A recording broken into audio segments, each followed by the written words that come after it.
a woman vanished from her own home, leaving behind a trail of strange messages. Police launched an investigation, but for years it led nowhere. Then detectives took an unusual step, something straight out of a detective movie, and finally uncovered the shocking truth. Lisa Mitchell was born on August 5, 1983, in Calgary, Canada. From an early age, she had a real love for anything creative. When she was just 4, she got into drawing, and that passion stuck with her as she got older. In high school, she also discovered a love for music and even started a band with a few of her friends. After graduation, Lisa decided to hold off on college. She needed to work and support herself, so she bounced between a few part-time jobs. While working at a restaurant, she met a man named Alan. The two started dating, and a few years later they had 2 kids, a boy and a girl. Eventually, they moved into their own home in a quiet neighborhood and focused on raising their family. This went on until October 2012. On the 27th, Lisa, who was 29 at the time, headed to her evening shift at a hotel where she worked alongside her mom. That night, the hotel was hosting a Halloween-themed party, and Lisa and her mom had a great time working the event together. After her shift, Lisa decided to spend the night at her mom's place since the drive back to her own house was pretty long. The next morning, they chatted about the party and talked over their plans for the week, when suddenly, Lisa's phone rang. After a quick call, she told her mom she had to head home right away. She said goodbye, got in her car, and left. Her mom thought it was a little odd but didn't dwell on it at the time. However, over the next few days, that feeling of unease started to grow, because Lisa never called her back, and that just wasn't like her. Lisa usually checked in with her mom a few times a week, no matter what. Her mom tried calling, but Lisa didn't pick up. At first, she figured Lisa was probably just busy, but as the days passed and there was still no word, she started to feel like something wasn't right. Eventually, she decided to drive over to Lisa's house to make sure everything was okay, but Lisa wasn't there. Instead, she was met by Alan, who told her he had no idea where Lisa was either. According to him, the day after she left her mom's, October 28th, they had gotten into an argument. He said he went out to buy cigarettes, and when he came back, Lisa was gone. But something about that story didn't sit right with Lisa's mom. She couldn't imagine her daughter just leaving without saying a word, especially abandoning her kids. Then she noticed something strange. While talking to Alan in the hallway, she saw Lisa's winter coat and boots still in the closet. And since it was cold outside, there was no way Lisa would have gone anywhere without them. That's when she decided to look around the rest of the house. Inside, she found Lisa's favorite bracelet and necklace, the one she always wore whenever she left home. Her purse, on the other hand, was nowhere to be found. Before she left, Alan mentioned one more thing. He said Lisa had sent him an email and suggested her mom check her inbox too. When she got home, she turned on the computer, and sure enough, there was a message from Lisa. In it, Lisa said she was just feeling tired and needed to get away for a while. As strange as it all seemed, the messages that followed kept reassuring her that everything was okay. They kept exchanging emails over the next few weeks. But no matter how many times her mom asked, Lisa never explained why she suddenly left or where she was. On November 16th, Lisa's mom woke up to find a missed call from her daughter. It had come in at 2:45 in the morning and went to voicemail. At first, she felt a wave of relief just hearing Lisa's voice, but as she listened to the actual message, that relief quickly turned into concern. Something about it felt off. And the more she replayed it, the less sense it seemed to make.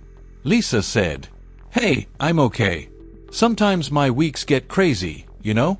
And it was quiet for a while, and then all of a sudden this happened, and within half a day I should. But he's back now, and I got to go. Love you. None of it made any sense. Who was she talking about? What had happened? The message only raised more questions. That's when Lisa's mom realized she couldn't just wait around any longer. She decided it was time to go to the police. She told them everything that had been going on, and investigators started a search for Lisa. After speaking with her mom, they learned that Lisa and Alan's relationship had been rocky from the beginning. Even before their kids were born, the couple broke up and got back together more times than anyone could count. Things settled down a bit after they had children, but eventually, new problems started to surface. Lisa was frustrated that Alan had never managed to hold down a steady job. He bounced from one gig to another and sometimes didn't work at all. That left Lisa to support the family on her own, juggling 2 full-time jobs while also raising the kids. It all started to wear on her, and Lisa had begun thinking about ending the relationship. But in the end, she stayed for the sake of the children. When detectives brought Alan in for questioning, he admitted the relationship had been troubled. He said that in recent years, he and Lisa had agreed to stay together only for the sake of their kids. According to him, Lisa had been seeing other men from time to time, and he claimed he was fully aware of it. As for her disappearance, Alan said he had no idea where she might have gone. He added that he wasn't all that surprised she decided to leave, but what he couldn't understand was how she could just walk away and leave him alone with 2 kids. Police searched the house but didn't find anything that pointed to what might have happened. Then they checked Lisa's computer and found conversations with several men, which raised some eyebrows, since those men lived in other cities. Investigators started to wonder if maybe Lisa had gone to stay with one of them. But when they contacted them, each of the men said the same thing: they hadn't seen Lisa. Police also tried to trace the email address that had been sending messages to Lisa's mom, as well as the phone number that left the voicemail, but neither led anywhere. Over the following months, investigators kept searching for new leads and pushed Lisa's story out to the media, but there was still no sign of her. Lisa's mom eventually stopped receiving emails, and with each passing month, her hope of ever seeing her daughter again began to fade. Deep down, she suspected Alan might have had something to do with Lisa's disappearance. But every time she brought it up, police told her the same thing: there was no evidence linking him to the case. As for Alan, he continued raising the kids on his own and eventually landed a steady job with decent pay. He met a man who was opening a new car dealership, and the guy offered him a full-time position. Later on, that man's girlfriend started babysitting Alan's kids from time to time, which made things a little easier for him.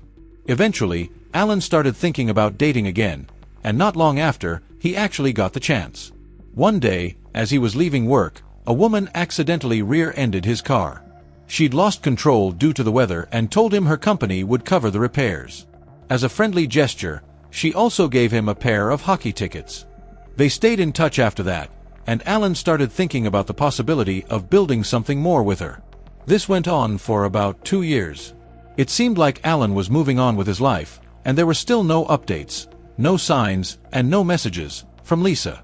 In early December 2014, 2 years after Lisa's disappearance, Alan went on a work trip to another city with 2 of his co-workers.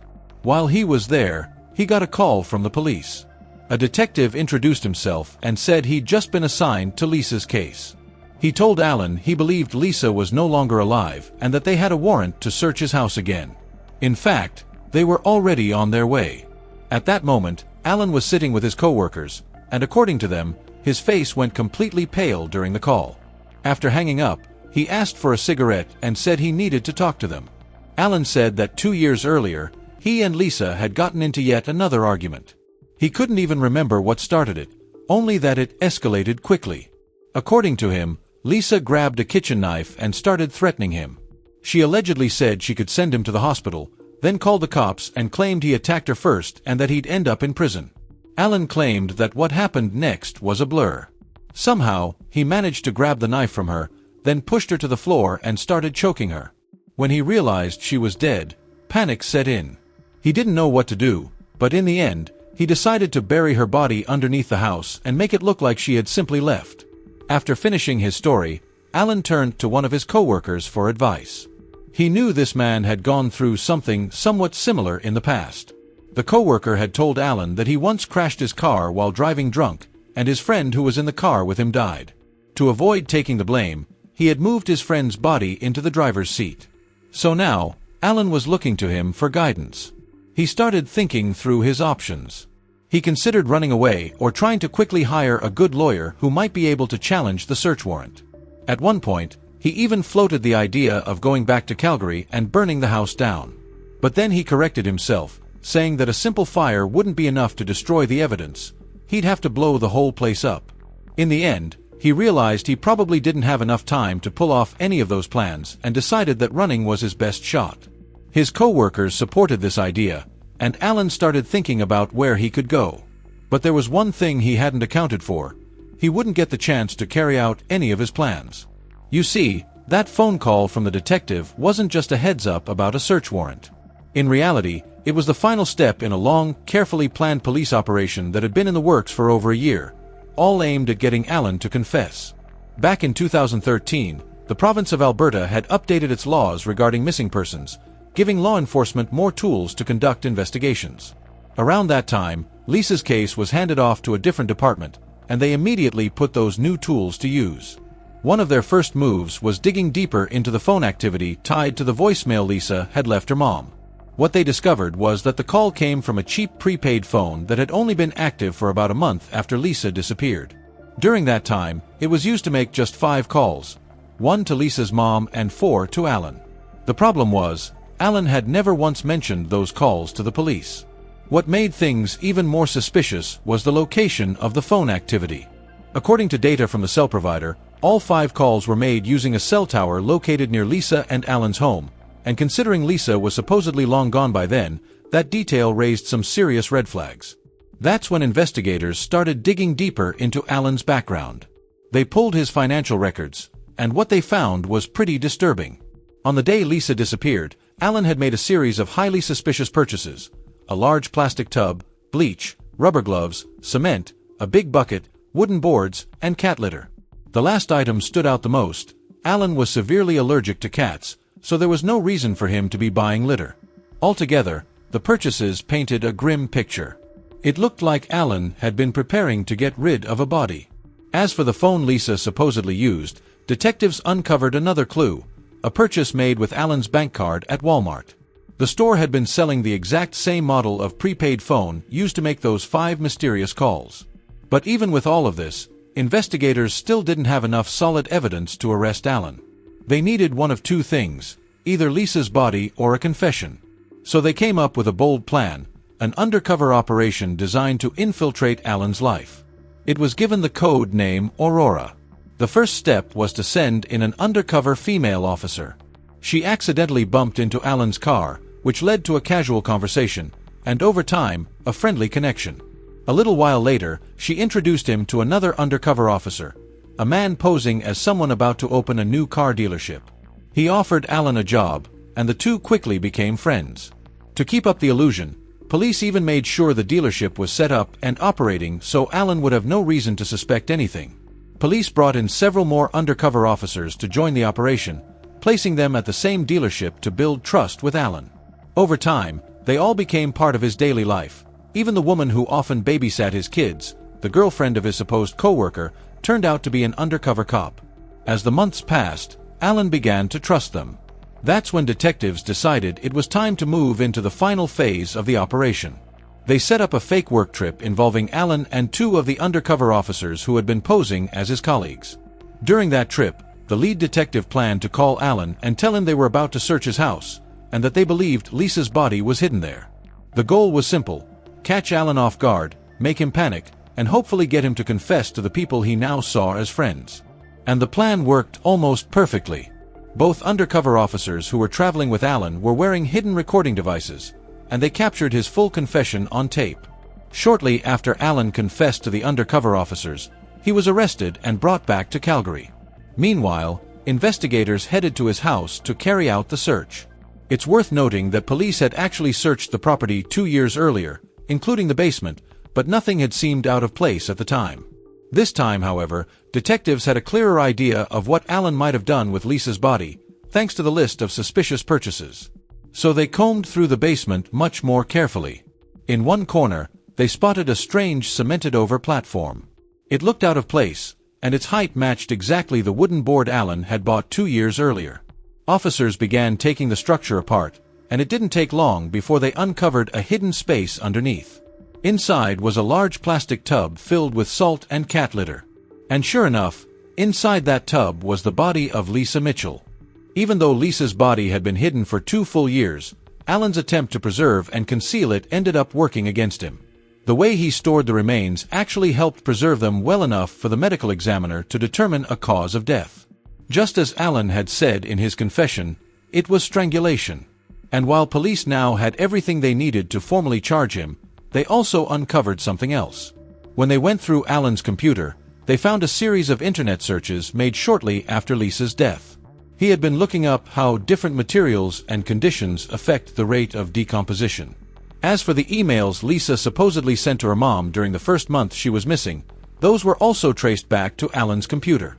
Even more disturbing, detectives discovered that Alan had secretly installed spyware on Lisa's phone. It let him not only listen in on her calls but also record them. That's how he got the audio clip he later used in the voicemail to her mom. This revelation suggested that the murder may have been premeditated, directly contradicting what Alan had told the undercover officers during his confession. Still, proving that Alan had planned the murder in advance was nearly impossible. In the end, prosecutors agreed to reduce the charge to second-degree murder, which carried a lighter sentence. Alan's lawyer also advised him to take the deal and plead guilty. It was the best way to avoid facing a first-degree murder charge. But even then, Alan insisted he acted in self-defense. He claimed he had been a victim of domestic abuse for years, saying that Lisa had physically assaulted him on multiple occasions. Prosecutors, on the other hand, argued that Alan had planned the murder in advance and then spent years trying to cover it up. In the end, the judge ruled there wasn't enough evidence to convict Alan of second-degree murder. Instead, he was found guilty of manslaughter and sentenced to just 7 years in prison. Prosecutors immediately filed an appeal, and the court sided with them. Alan's sentence was reviewed and extended, but only by 3 more years, bringing his total to 10. Lisa's family and friends were outraged, not just by the light sentence, but even more so when Alan was granted early release after serving just 5 years. However, he quickly violated the terms of his parole and was sent back to prison, where he remained until 2022, when he was officially released. So while the punishment may have seemed shockingly lenient, the case still marked a rare and remarkable win for law enforcement. For an entire year, a team of undercover officers became part of Alan's everyday life, earning his trust and slowly guiding him into a carefully planned trap where he finally gave up the dark secret he'd been hiding for years. It's also worth mentioning that after Alan's arrest, Lisa's children were placed in the care of her mother, and they've been living with her ever since. Share your thoughts on this story in the comments section, and don't forget to press the like button if you enjoyed my video.